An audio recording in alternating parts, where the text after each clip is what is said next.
Have you ever felt your mind working against you in the bedroom, or wondered why sometimes things just don't flow the way they're supposed to? Literally, you're not alone, and what you're experiencing is far more common than you might think. Well, I'm Dr. Nerea Wolf, urologist and pelvic surgeon, and if you ever face questions or concerns about your urological health, stay with us. We're here to help you understand your body with clarity and comfort. Today, we're diving into some of the most honest, vulnerable questions I receive.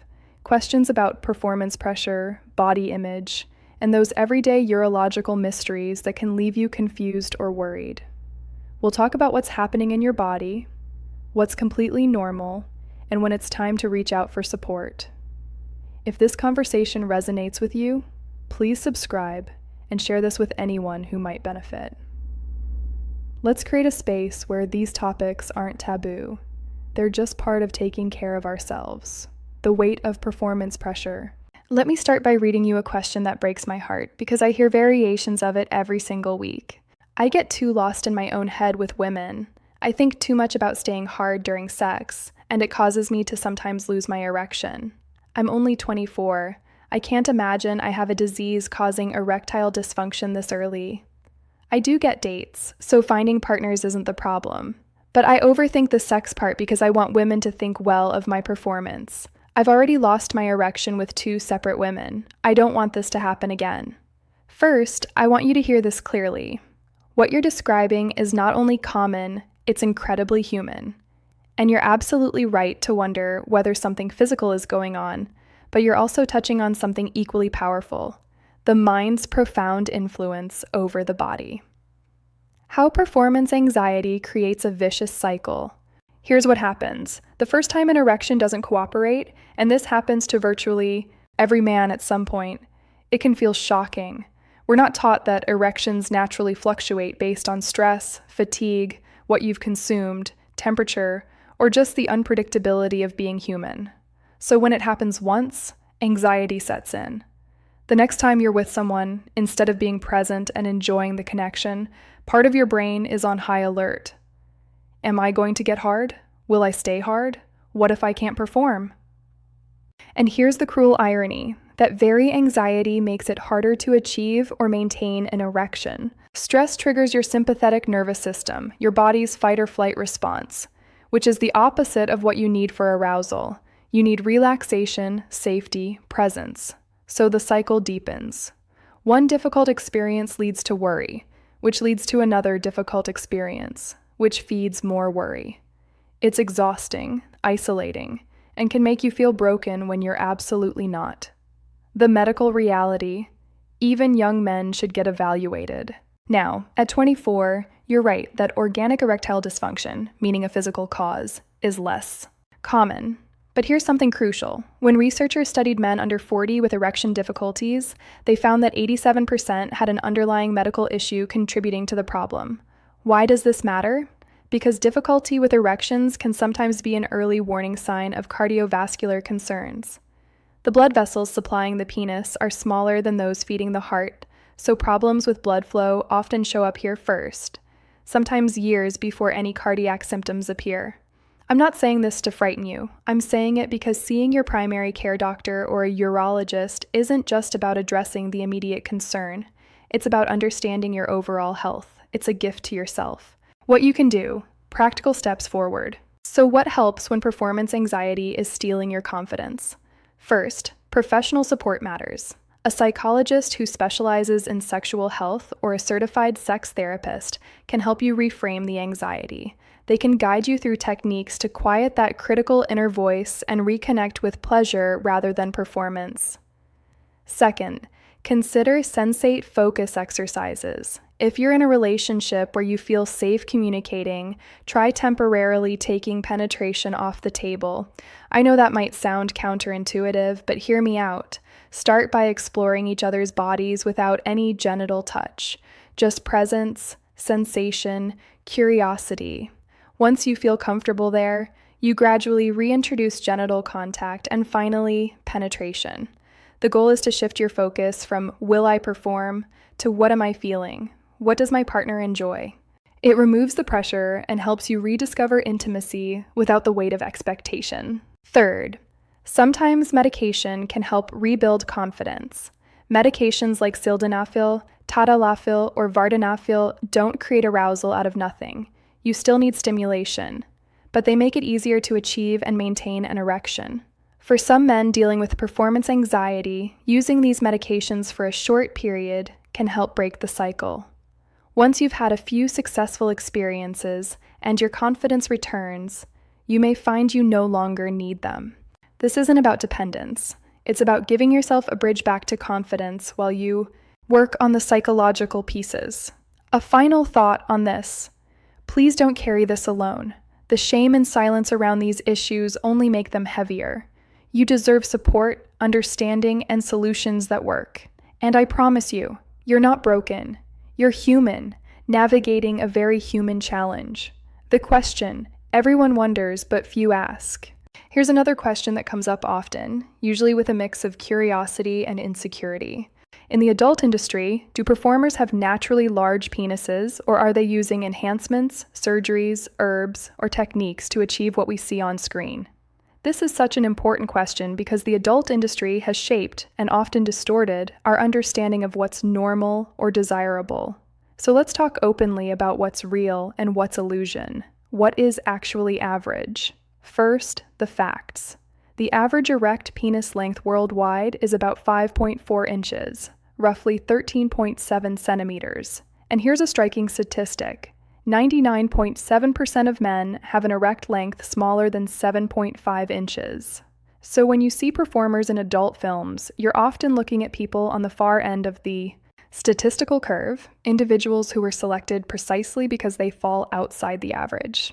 That's the first layer of reality, casting choices, camera tricks, and perception. The second layer is production. Camera angles, lighting, positioning, and even the body types of scene partners are all carefully chosen to create specific visual effects. A smaller person next to a larger person makes size differences appear more dramatic. Close-up angles exaggerate dimensions. This isn't a secret, it's filmmaking. But when we consume this content without that awareness, it can warp our sense of what's typical or expected. Medical and pharmacological enhancements. Now, do some performers use medical enhancements? Likely, yes. Fillers for girth. Some men use dermal fillers to increase penile girth. These are temporary and come with risks, including unevenness, infection, or migration of the filler. Traction devices for length. Penile traction devices, when used consistently over many months, can produce modest increases in length, typically around 1 to 2 centimeters. But we're talking about hours of daily use, sustained over time. The commitment is significant and results vary. Medications for erections. Many performers use medications like sildenafil or tadalafil to maintain firm erections for extended periods during filming. Some may use intracavernosal injections, medications injected directly into the penis that produce rapid, reliable erections. This allows them to perform on demand, regardless of the circumstances. Penile implants. A smaller number may have inflatable penile prostheses. These are medical devices implanted surgically, typically for men with erectile dysfunction. They allow an erection to be activated and maintained as long as desired. This doesn't increase length naturally, but it does provide on-demand function. The bigger picture. What pornography doesn't show? Here's what I want you to take away from this. The adult industry is entertainment.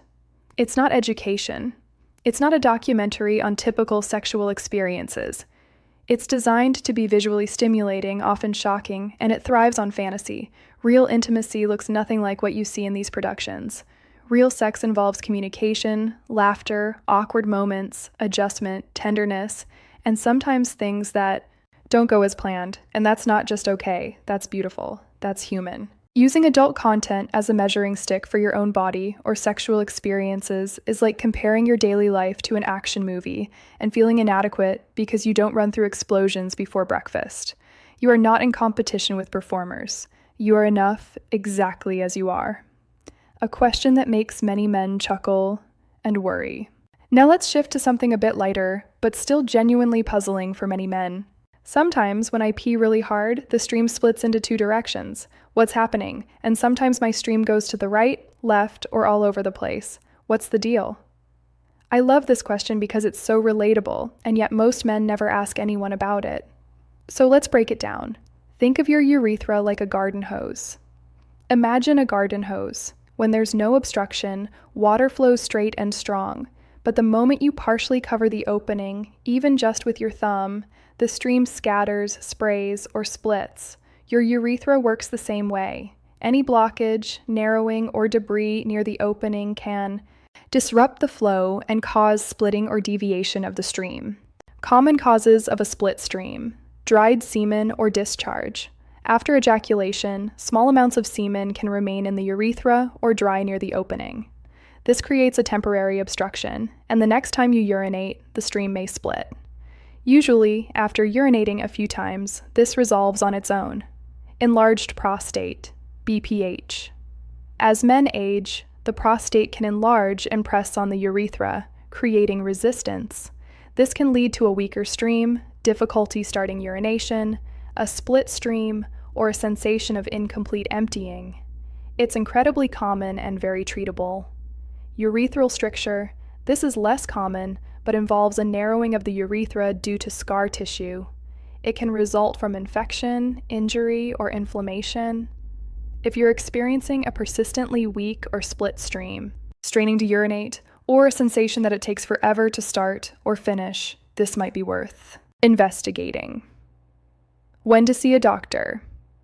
If you occasionally notice a split stream after ejaculation, or it happens once in a while without other symptoms, it's usually nothing to worry about. But if you're experiencing persistent splitting or spraying, weak stream, straining or pushing to urinate, difficulty starting urination, feeling like you can't fully empty your bladder, pain or burning, then it's time to see a urologist. These symptoms can indicate an enlarged prostate or a stricture, both of which have excellent treatment options. A simple tip: if the split stream bothers you but everything else is fine, sitting to urinate can make the experience easier to manage. I know in the US, this isn't as common, but in many parts of Europe, most men sit to urinate. It's practical, it's comfortable, and it can reduce mess. There's no rule that says standing is more manly. Do what works for you. Today, we've covered a lot. From the weight of performance anxiety, to the myths of body image fueled by adult entertainment, to the everyday mysteries of urinary function. But beneath all these topics is a deeper truth. Your body is not your enemy. Even when it doesn't behave the way you expect, it's trying to communicate something: stress, fatigue, health changes, or just the reality that being human means being imperfect. You don't have to navigate these concerns alone, whether it's a conversation with a urologist, a psychologist, or a trusted partner. Reaching out is an act of strength, not weakness. And if today's conversation opened a door for you, if it gave you permission to ask questions or seek support, then it was worth every moment. Take care of yourself with the same compassion you'd offer a friend. You deserve it. You're worth it. Thank you for being here, and until next time, stay well.